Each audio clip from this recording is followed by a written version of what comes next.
I'm going to play for you. I'm going to read to you.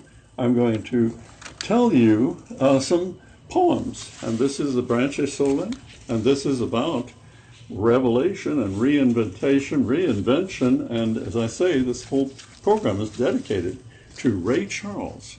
Ray Charles, who was born on this day, 23 September 1930. He would have been 88 years old in Albany, Georgia, USA. Raymond Charles Robinson. Some people called him Brother Ray, some the High Priest. I called him Ray Charles, and I called him Mr. Ray in my interview. It was great fun back in the time when I interviewed him in 1982 with Big Ben and Company there in Palma, Mallorca at a concert. In any case, this is Big Ben and Company, KUHS 102.5 FM, solar-powered radio, coming to you from Hot Springs, Arkansas, and we are a community of powerful, creative, caring, compassionate, mindful people who are trying to show in ourselves what we see in others when we look deep into their soul, and that is the sacredness of that Holy Spirit. And this is called reinvention. Elvis, Ali, and yes, Madonna too, flew in the face of status quo convention. They were, quite frankly, the kings and queen of personal reinvention. The Beatles grew, changing music forevermore, and after a half dozen years of being on top, were gone, while the Stones keep rolling on and on.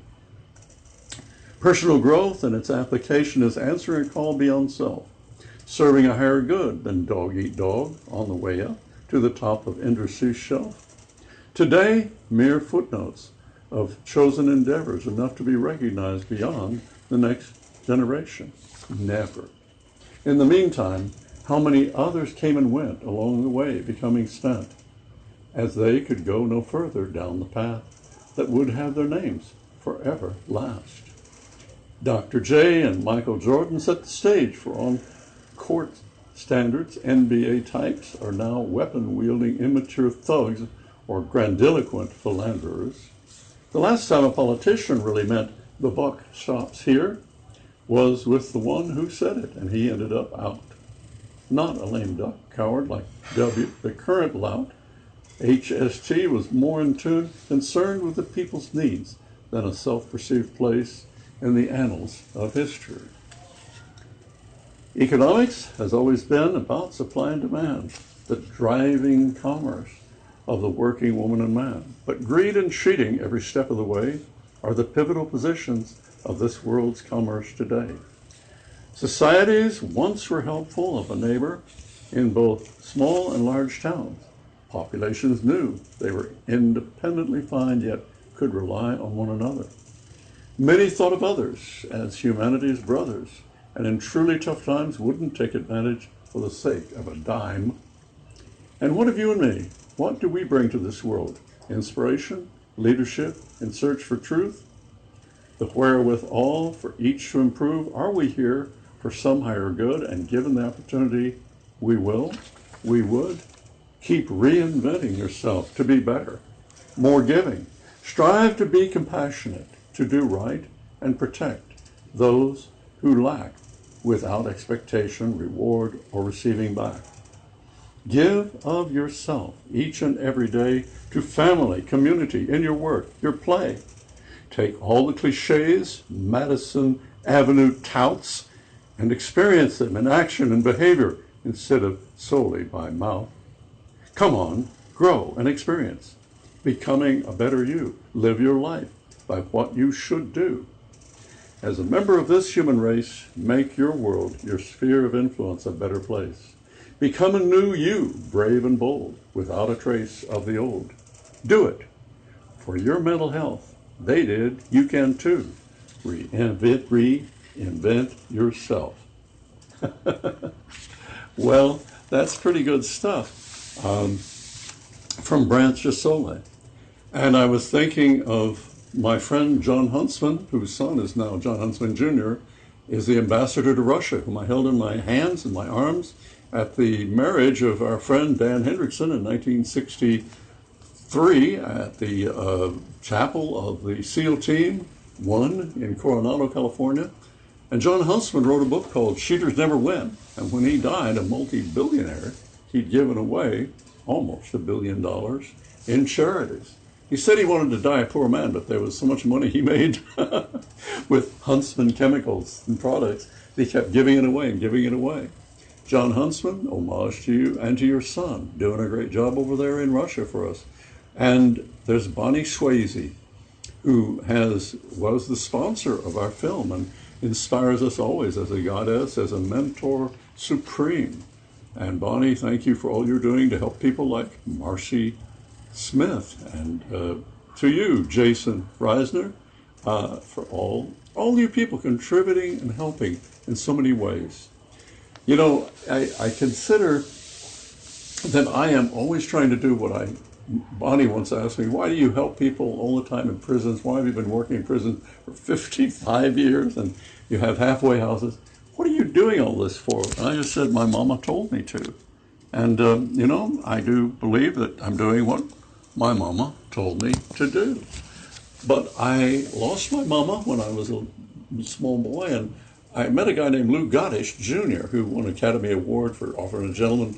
And he calls me on Mother's Day, and he starts singing over the phone, "Sometimes I feel like a motherless child." And we both estranged. We became good pals immediately. Turns out we both met a man named Paul Robeson, the great basso profundo, trained by John Finley Williamson, who trained also Marian Anderson at the Westminster Choir College, where I went just a year after my mother's death. And I was 15, 2 years after, 16 as well, and was discovered as a basso profundo. And curiously, both Lou Goddard and myself, we both met Paul Robeson. And I'm going to play you a little bit of his music. You hear that coming over there? I'm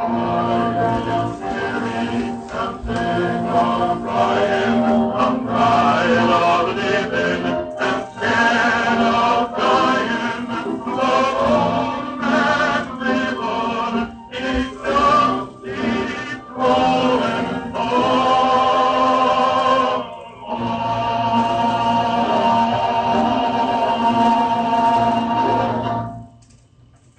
And there you have it, folks. That was Old Man River by Paul Robeson.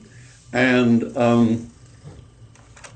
back to Big Ben and Company after Paul Robeson singing Old Man River. I want to tell you about my own experience with meeting Paul Robeson. I was 16, and he sang in the chapel there at Westminster Choir College in Princeton, New Jersey, a song that he was famous for, "I Want Jesus to Walk With Me." He was also famous for playing the part of Othello. Remember, Othello in the play by Shakespeare was an African, Moroccan former general, veteran, a warrior, kind of like Hannibal. And Hannibal's father, Hannibal Barca, they ruled most of the Mediterranean, and it was Hannibal that he took those elephants over the Alps. Well, I'll tell you, Paul Robeson took me over an incredible emotional experience when I heard him sing, and that's when I decided not to try to become an opera star. When I heard Paul Robeson singing, "I want Jesus to walk with me, I want Jesus to walk with me, all alone in my soul, I want Jesus to walk with me." Well, I understood that, Ben, maybe you should be a soprano. I was a basso profundo. I could go from low G to high G, and you've heard me do some Mongolian overtone chanting. But what I'm going to do now is I'm going to read to you the biography of Ray Charles. By the way, David Wigley out there, I haven't forgotten you. I'm going to finish off with my favorite and your favorite too, Jim Morrison. Don't worry, but I believe that people like Jim and people like Elvis were all impressed and inspired by people like, Ray Charles. A tragic fate may have given this visionary, the man who was called the genius of soul, the high priest, that's Brother Ray, may have given this visionary a heightened sensitivity, perception, awareness, even expansion to his obvious musical gifts that he may never have touched upon had he not suffered from his physical affliction. Whatever it was, Ray Charles revolutionized American music and was catapulted to legendary status by the time he died in Beverly Hills at age 73 in 2004. Born to Aretha and Billy Robinson, an impoverished Albany, Georgia family, moving to Grenville, Florida while he was still an infant, it was not a cause for joyless celebration. His father abandoned the family, and his baby brother, George Robinson, drowned in a freak washboard accident, wash tub, where he was in the wash. He had fallen into the wash tub, and Ray tried to rescue him and couldn't. Ray himself developed glaucoma at the age of 5, and within 2 years lost his sight completely.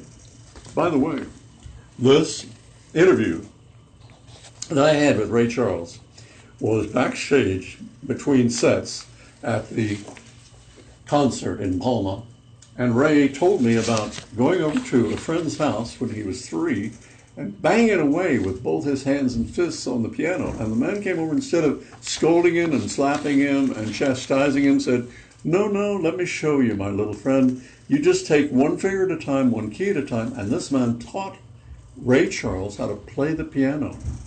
He was able to play the piano, and he could also play the clarinet and several other instruments, when he lost his sight at the age of 7. And he went to, well, I'm going to read on here. Ray himself developed this glaucoma at the age of 5, and 2 years later lost his sight completely. He became a singer in the Baptist choir. He developed a love and feel for rhythm and studied music at the State School for Deaf and Blind Children, showing talent, which brought out, he brought out his talent and ear for playing various instruments, the piano and clarinet. He was orphaned in his early teens, and so was Thomas Jefferson at 14, and he said, but fortunately was taken to the Academy of James Fontaine Maury, so he sent both Madison and Monroe there, and that was the Academy.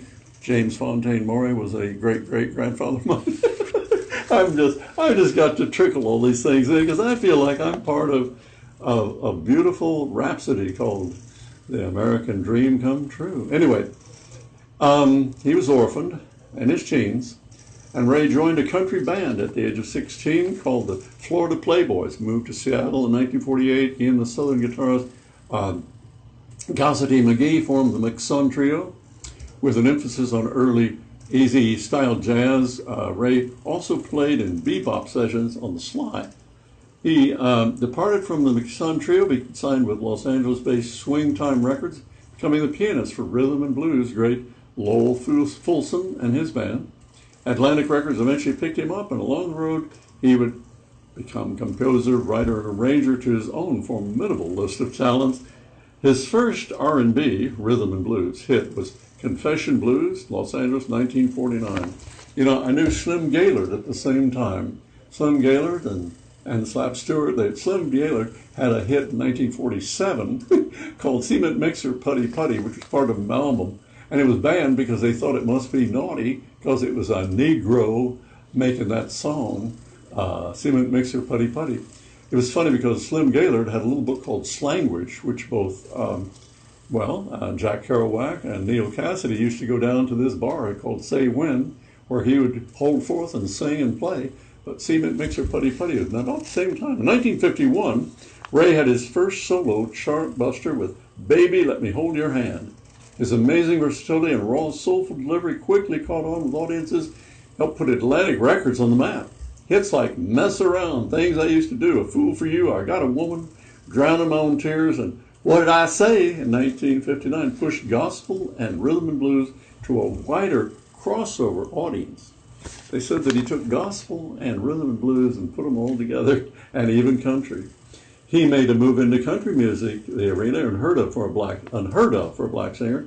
1960s, he was doing soulful spins with Hank Williams and Eddie Arnold tunes, and in 1960, he left Atlantic, signed with ABC Paramount, and under that organization, the hits poured out during the peak time of I Can't Stop Loving You, Hit the Road Jack, Busted, and his beloved signature song, Georgia on My Mind.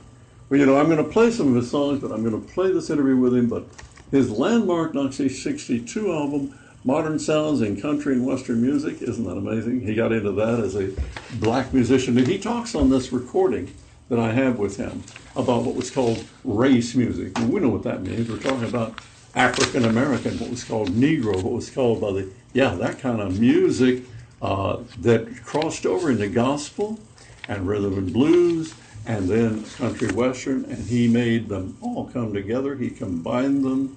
He made them into an orchestra. He orchestrated them and choreographed them literally into a whole new sound. From there, he traveled a mainstream route from interpreting songs from the Beatles, like Eleanor Rigby, appearing in Diet Pepsi as "You Got the Right One, Baby." He showed up sporadically in films, playing himself in the movie, he did in the movie Ballad in Blue, and guest starring in The Blues Brother with Dan Aykroyd and John Belushi. And then a television musical variety favorite with his trademark dark glass of dry humor. He worked alongside such people as Ella Fitzgerald and Barbra Streisand on their very special evenings of song. Isn't that amazing? From Ella Fitzgerald to Barbra Streisand. It's hard to believe that with everything he accomplished, Ray also had to deal with and here we get to it, a long-standing heroin problem.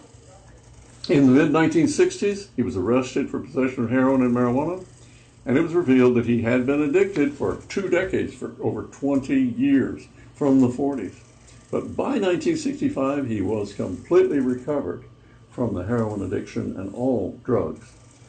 The man who lived life on the edge, was divorced twice, had 12 children, both in and outside his marriages, and at the time of his death from liver disease in 2004, he was working on a recording project of duets with such performers as he was working with people like Willie Nelson, Bonnie Raitt, B.B. King, Elton John, and Norah Jones.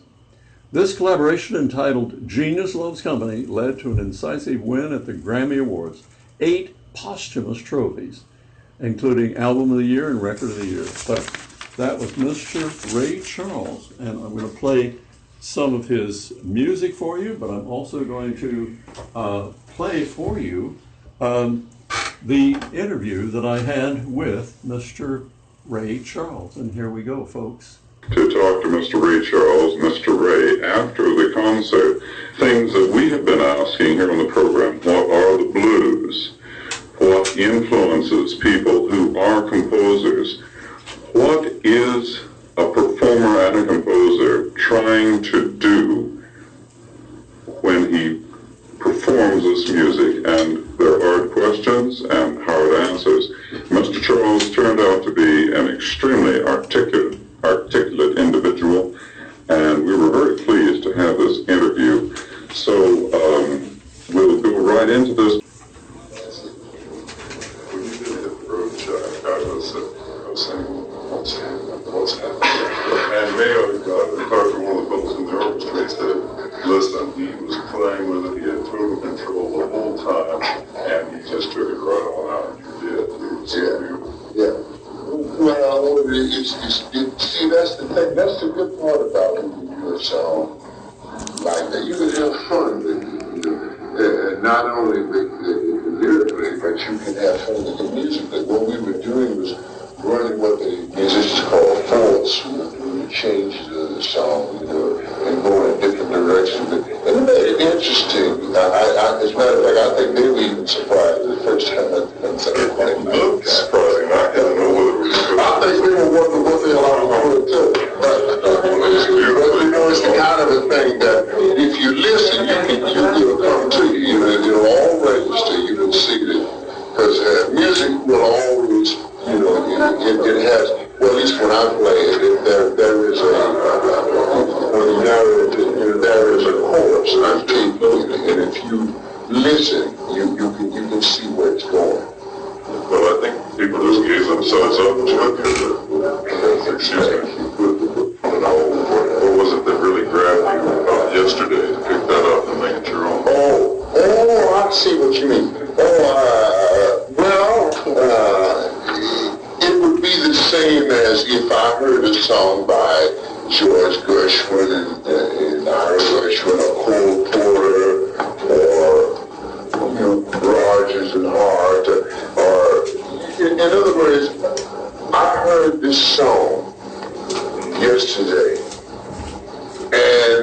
Now, any song that I hear, if you wrote a song, and I'm really serious, I mean this, and I heard it, if it touched me in here, then that's the key. It was not a question that it was the Beatles song that says, oh, that was nice. I mean, but that was not why I recorded the song. I recorded the song because I love the song.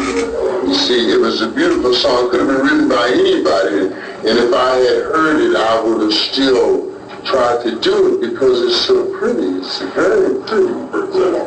Yes. For example, you chose a song from Oklahoma. Yes. I just love it. Exactly. And the way you did it, I mean, the sky lit up for me. Thank you very much. Pero por decir uno, feeling when Hoagie Carmichael died. Oh, I see.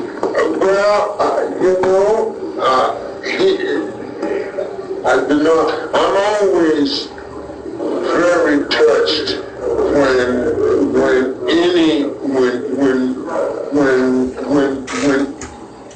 any irreplaceable person, you know what I mean? I don't know how to explain. You know, anytime we lose something that is a one-time thing. Right, they just call it one-off, when they break the mold. Yes, right. And so I felt that here's a man that really had so much feeling in his writing. And of course, you know, when you say it was a great loss, I don't think that the words really express what I want to say, but it's the best I can do. I was very saddened by that. In particular, composers and musicians of what he's calling soul music have most influenced you. That's interesting. Well, let me first of all direct his attention to a little further back than the name soul, because the name soul became much later. Let's go back to what I used to call, what they used to call race music, which is black music in the first place. It was the blues. It came out of the gutter. You understand? That's you had Tampa Red and Tampa Red. I was playing him the other day. Yes, you big people like that's what Big Boy Crutter and Blind Boy Phillips and you know, people who were into the race music, which eventually later, you know, as time went on, somebody started to call it rhythm and blues, and then I think when it became the populist, the white side, they said it was rock and roll, I don't know, and they said it was soul music. But you know, the music, what they mean is that the roots of it is the music that was originally the race, what they call race music, or the blues, the black, from the black community. And that's not a racial thing. I'm just telling you how the beginning of it was. You see, it came out of the black community with the blues, mixed in with the religious, the spiritual aspect of the people, because that's what it was. It was the blues when in your everyday life, and it was God when you went to church. I mean, that's it. Well, that's beautiful. What can I say? Which musicians in particular have influenced you the most? Well, again, one has to start with the beginning, doesn't one? The first musician was a man, his name, Wiley Pittman. I think it's very important because I was only 3 years old, and he was a musician who, when I would come and sit at the piano and hit on the keys with all my hands, not fingers, just my hands, and he would say, no, stop. You must take one finger at a time. Play this. He did not, you know, he could have easily said, you know, get away from me, boy, don't you see. he could have chased me, you know. He was my first influence because he had the patience to feel and know that I must have had some kind of music in my bones, and he took the time to start to teach me about music. So Wiley Pittman was my first influence, because maybe had it not been for him, maybe I would not be here today. And of course there have been other pianists like Art Tatum. I mean, to me he was like God, you know, I mean, and the man I idolized as for myself, because he sang and he also played great piano with the singing, and that was Nat King Cole. I truly idolized him, yeah, you know. I tried to imitate him, you know, I really did very much. And of course there were many blues singers later on, as I mentioned some of the people to you earlier, you know, along with Tampa Red, that was Big Joe Turner, you know, who was singing the blues back in real world when I was maybe 9, 10 years old, and Lonnie Johnson. All these were, you know, were blues singers that steered me in the way. And yet, surprisingly, because I was reared in the southern part of the United States, I heard much what they call hillbilly music, and of course it became country and western later on, you know. So this is, I mean, I've been exposed to a lot of different kinds of music to help me. Well, folks, that was Ray Charles telling us some things that I don't know if you could hear them, so I could hear them pretty well. So I'm going to repeat to you what I thought I heard. And he talked about Tampa Red. Now, Tampa Red's Hokum Jug Band, I don't know if you knew this or not, with Half Pint Frankie Jackson singing the lines, 19 April 1929, my daddy rocks me with a steady roll, was the first time that phrase, my daddy rocks me with a steady roll, rock me with a steady roll, rock and roll, first time it had ever been heard. But because that was Half Pint Frankie talking about his boyfriend, it didn't catch on until Jimmy Noon, and I knew Jimmy Noon Jr., who had another verse who played that music out in California, believe it or not. But Jimmy Noon had a woman sing that line just in July of that year. My daddy rocks me with a steady roll all night long, and that caught on as rock and roll. Now, I think it was also very important that Ray Charles was talking about what it was called race music, and he said that was about the Negro people, the black people, and that blues came out of the gutter. He said, out of the gutter, out of the soul. And then he went on to say that when he was a little boy, he had gone to the house of this man named Wiley Pittman. He was only 3 years old, and he was a musician, Wiley Pittman. And little Ray Charles banged away at the piano, banged with his fists in his hands. And this man said, no, stop right there. Take one finger at a time. He said, that man saw or sensed in me that I had music in my bones. Did you hear that? He knew I had music in my bones. I went on to learn to play the piano. And of course, when he went blind at 7, he could play the piano. But he said his ideals were people like Art Tatum, and Nat King Cole was his great ideal. He wanted to be very much, he tried to imitate him. He said, but there was Joe Turner and Lauren Johnson. He was giving all these people credit. He said, then of course I tried on some of that hillbilly music. Well, I'll tell you something, folks. Let's try on some Ray Charles music here and see how we go with that. Okay? Here we go. They say, Ruby, you're like a dream, not always what you seem. And though my heart may break when I awake, let it be so.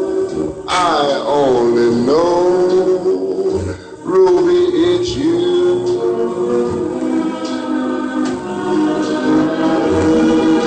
They say, Ruby, you're like a song. You just don't know right from wrong.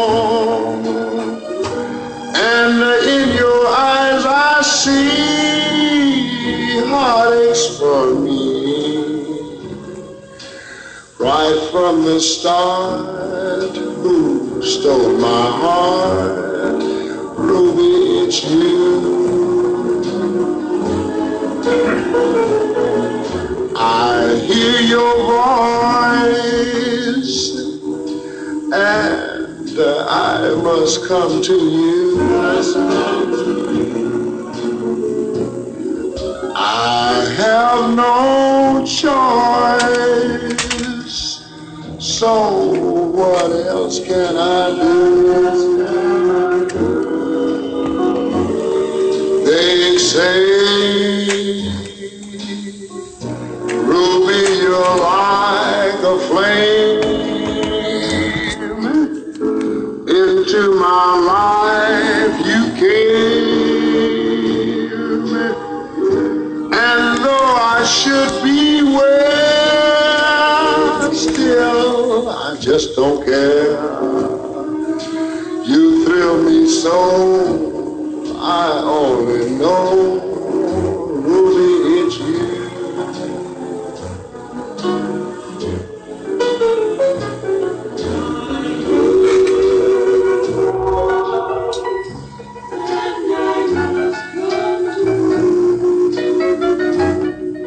And folks, I'm going to fade out on that, and I'm going to say to you, we have made this homage to Ray Charles, and I just want to say that this is his birthday. Happy birthday, Ray. Through the curtain, I say to all the people. I always say right through the curtain to all these people, happy birthday. Happy birthday, Ray Charles, and I want to say hello and give my homages to all you out there who've helped me survive so much. I'm so thankful to the people of Happy Destiny Homes, of Clarion Call.